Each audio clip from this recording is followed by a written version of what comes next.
Good morning, Ram Ram, नमस्कार, जय हिंद। मैं संदीप सिवाज स्वागत करता हूं आप सभी बच्चों का आपके अपने बेहतरीन और शानदार लर्निंग प्लेटफॉर्म पर। उम्मीद करता हूं आप और आपका परिवार एकदम स्वस्थ होगा, तंदुरुस्त होगा और आप लोग सीईटी की तैयारी में, हरियाणा पुलिस की तैयारी में जी जान से जुटे हुए होंगे। जितने भी बच्चे मेरे साथ आज के सेशन में लाइव जुड़ते जा रहे हैं, एक बार फटाफट मेरे को बता दीजिएगा। ऑडियो वीडियो एकदम परफेक्ट है, क्लियर है, ओके है? और मेरे बच्चों सब कुछ परफेक्ट है, ओके है? तो स्टार्ट करते हैं आज का सेशन। हम पढ़ रहे थे सांग या हम पढ़ रहे थे नृत्य यानी कि फोक डांस।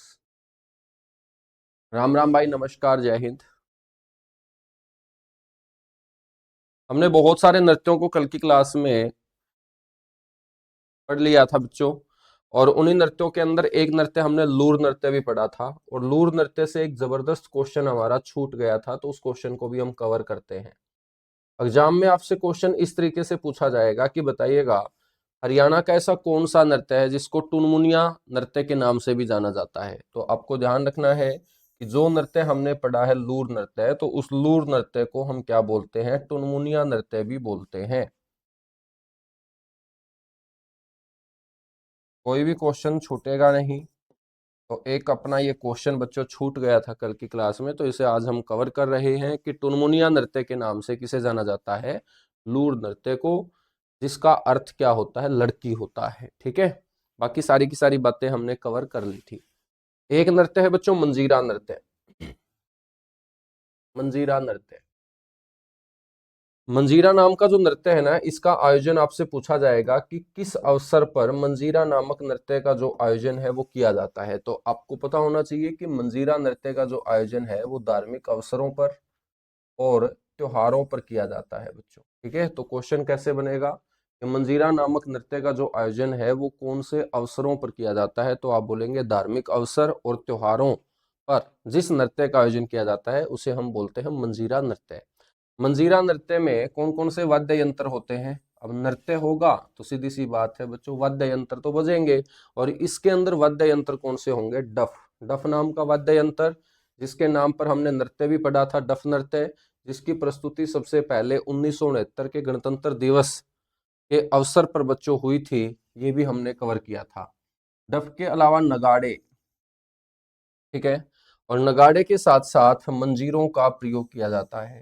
तो इस नृत्य का नाम भी मंजीरा नामक वाद्य यंत्र के नाम पर ही रखा गया है, क्योंकि इस नृत्य को करते हुए लोग मंजीरा नामक वाद्य यंत्र का प्रयोग करते हैं। ठीक है, कौन से क्षेत्र में मंजीरा नृत्य सबसे ज्यादा प्रचलित होगा? बड़ा इंपॉर्टेंट क्वेश्चन बनेगा। तो मंजीरा नृत्य जो सबसे ज्यादा प्रचलित होगा मेरे दोस्त, वो मेवात क्षेत्र में सबसे ज्यादा प्रचलित होगा। ठीक है,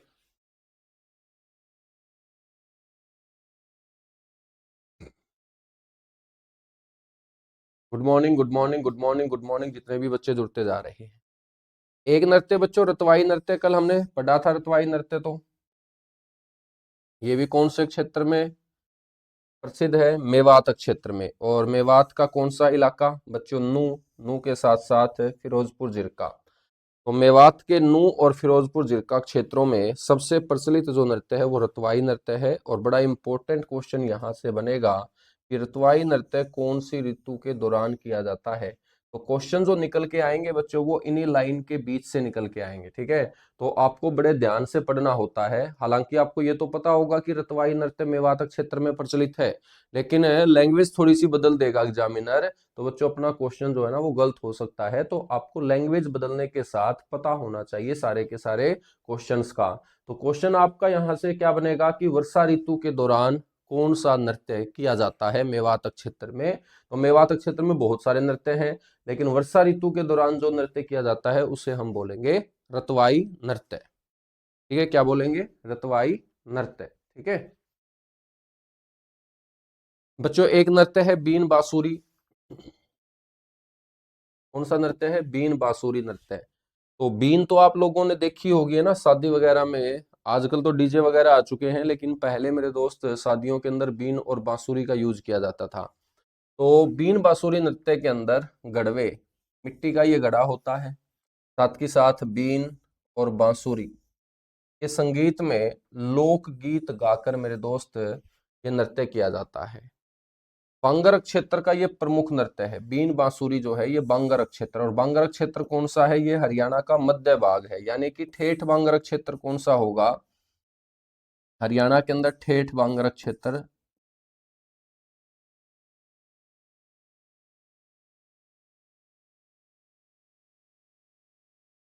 जींद होगा बच्चों। कौन सा होगा? जींद होगा।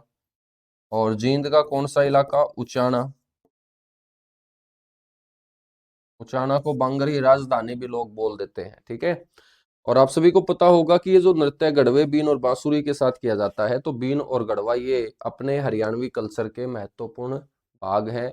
बहुत महत्वपूर्ण है हरियाणवी कल्चर को देखते हुए बीन और गढ़वा। यहां से एक नृत्य और आपको याद रखना है, चौपाई। एक नृत्य और मैं आपको बता रहा हूं,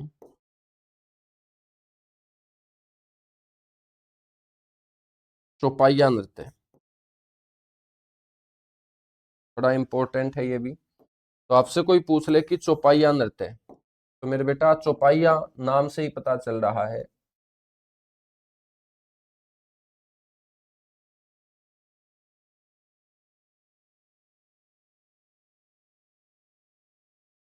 चार पंक्तियों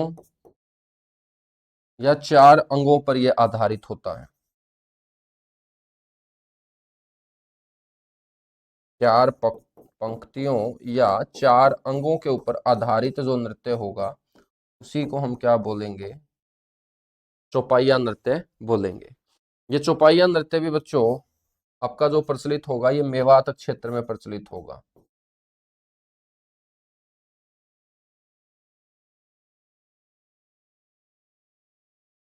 कहाँ पर प्रचलित होगा ये? मेवात क्षेत्र के अंदर ये प्रचलित होगा चौपाइया नृत्य भी, ठीक है। एक नृत्य आपसे पूछा जाता है घोड़ी नृत्य। आपसे पूछा जाएगा कि घोड़ी नृत्य कौन से अवसर पर किया जाता है, तो घोड़ी नृत्य किया जाता है मेरे दोस्त विवाह के अवसर पर। घोड़ी नृत्य किस अवसर पर किया जाता है? विवाह के अवसर पर। तो आपसे कोई पूछ ले कि बताइएगा भाई घोड़ी नृत्य किस अवसर पर किया जाता है, आपको पता होना चाहिए कि घोड़ी नृत्य जो है ना ये विवाह के अवसर पर किया जाने वाला आपका क्या होगा? नृत्य होगा। अब हम बात करते हैं अपने हरियाणा के राजकीय नृत्य के बारे में।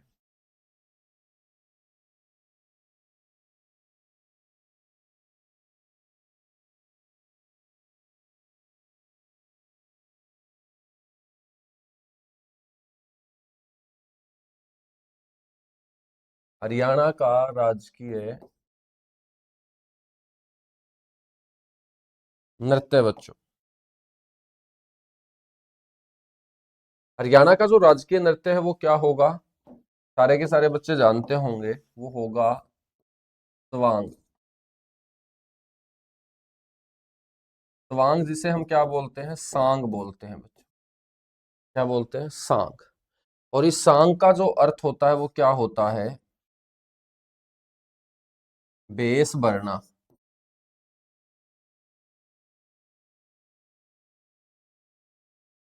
या हम बोल सकते हैं किसी की हूबहू नकल करना। हूबहू नकल करना, ठीक है बच्चों।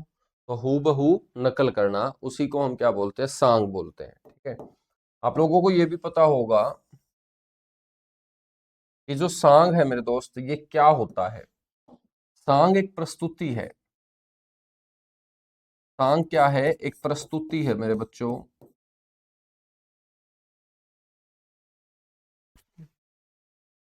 सांग एक प्रस्तुति है, और इस प्रस्तुति में क्या क्या शामिल होता है? इस प्रस्तुति के अंदर आपका नाटक शामिल होता है, नौटंकी शामिल होती है, तमाशा शामिल होता है,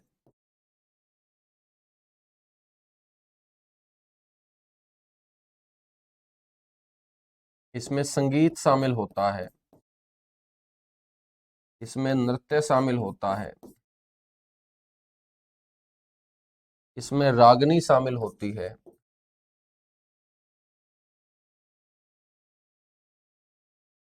इसमें राग शामिल होते हैं। इसमें वाक मिश्रण शामिल होता है। तो इतनी चीजों से मिलकर मेरे बच्चों जो प्रस्तुति बनती है उस प्रस्तुति को हम सांग बोलते हैं। क्या बोलते हैं? सांग। तो आपसे कोई ये पूछ लेना कि भाई क्या होता है सांग, आपसे कोई ये पूछ ले कि क्या होता है सांग, तो आपको बोलना है कि सांग नाटक, नौटंकी, तमाशा, संगीत, नृत्य, रागनी, राग, वाक मिश्रण, इन सभी का बच्चों जो मिश्रण होगा, इन सभी को मिलाकर जो प्रस्तुति बनेगी उस प्रस्तुति को हम क्या बोलते हैं? सांग बोलते हैं। आपको ये भी पता होगा कि किसी भी प्रस्तुति के अंदर जब इतनी चीजें शामिल हैं तो बच्चों वो प्रस्तुति जो है वो क्या लेगी? समय लेगी। तो आपका जो एकल सांग होता है ना,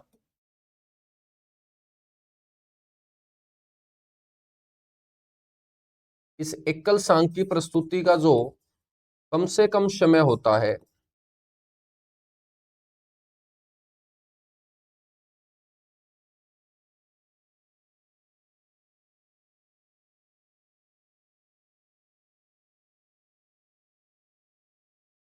न्यूनतम जो समय होता है बच्चों, कम से कम छोटे से छोटा सांग करने में जो समय लग जाता है वो लग जाता है 5 से 6 घंटे।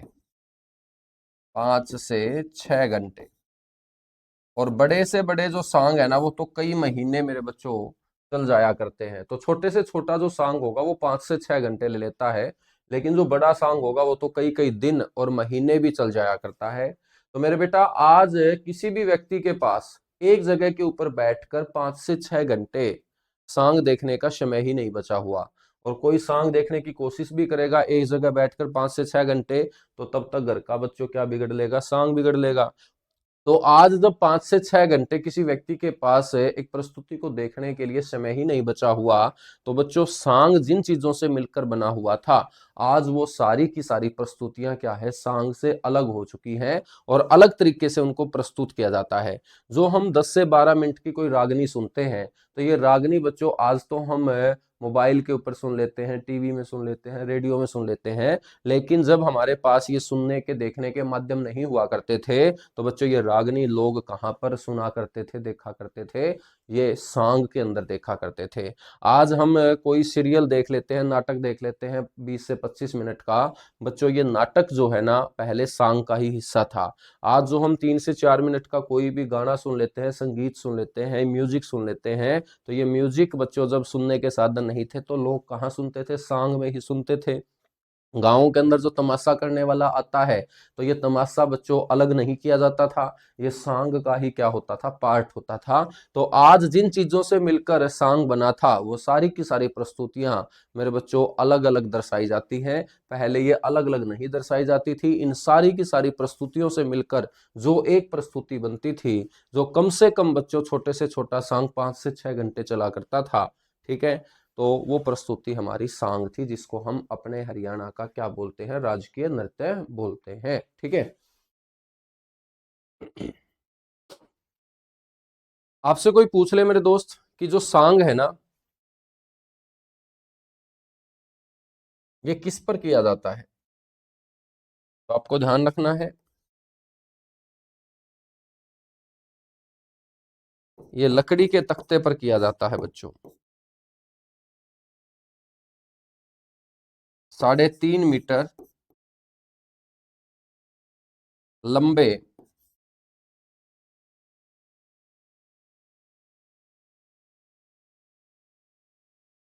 लकड़ी के तख्ते पर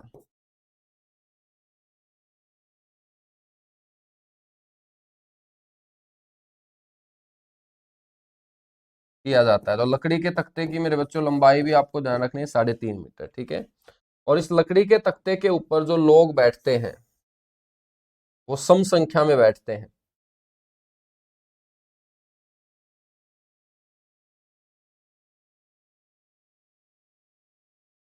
सम संख्या में लोगों की संख्या आपको इस लकड़ी के तख्ते पर बैठी हुई नजर आएगी। सम तो समझते हो, तो 2 से भाग हो जाए, है ना?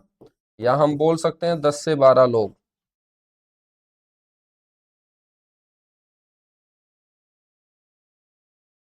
ठीक है, 10 से 12 लोग। तो विषम संख्या में तख्ते के ऊपर बच्चों आपको व्यक्ति बैठे हुए नजर नहीं आएंगे, सम संख्या में बैठे हुए आपको नजर आएंगे। ठीक है, सांग जो होता है ना, इसके अंदर किस प्रकार के रस की प्रधानता होती है?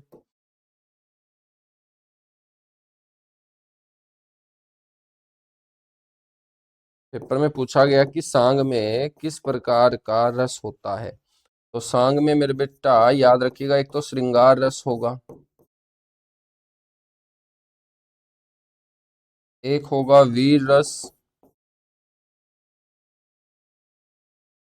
और एक आप लोग सांग देखते देखते हंसी मजाक भी आपको देखने को वहां मिलता है, तो कौन सा रस हो जाएगा? हास्य रस हो जाएगा। ठीक है, तो ये तीनों के तीनों रस आपको सांग में देखने को मिलते हैं। ठीक है बच्चों, सांग की जो शुरुआत की जाती है वो किससे की जाती है? आपसे कोई पूछ ले कि भाई सांग की जो शुरुआत है वो हम किससे करते हैं, तो आपको ध्यान रखना है देवी भवानी। देवी भवानी को सबसे पहले याद किया जाता है, उनकी प्रशंसा की जाती है और उनकी प्रशंसा में एक गीत गाया जाता है। तो देवी भवानी के प्रशंसनीय गीत के साथ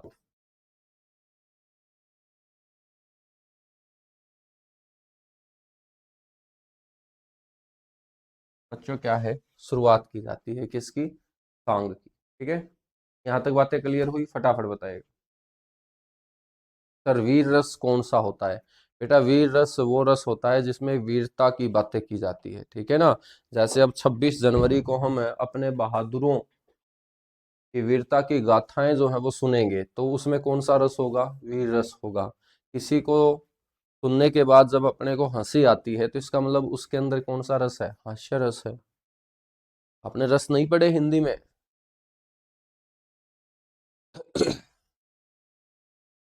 चलेगा, आगे बढ़ेंगे। देखिएगा यहां पर लिख रखा है बच्चों, सांग जो है ना वो एक तत्सम शब्द है, जिसका अर्थ क्या होता है? हूबहू नकल करना, किसी दूसरे की हूबहू नकल करना, उसी को हम क्या बोलते हैं बच्चों? सांग बोलते हैं। ठीक है, बड़ा इंपॉर्टेंट क्वेश्चन है। प्रसिद्ध लेखक हुए हैं डॉक्टर शंकर लाल यादव, और प्रसिद्ध लेखक डॉक्टर शंकर लाल यादव के अनुसार बताया गया है कि सांग का जो धार्मिक स्वरूप है ना, इसको 16वीं सदी के अंदर सबसे पहले कौन से संतों ने अपनाया था?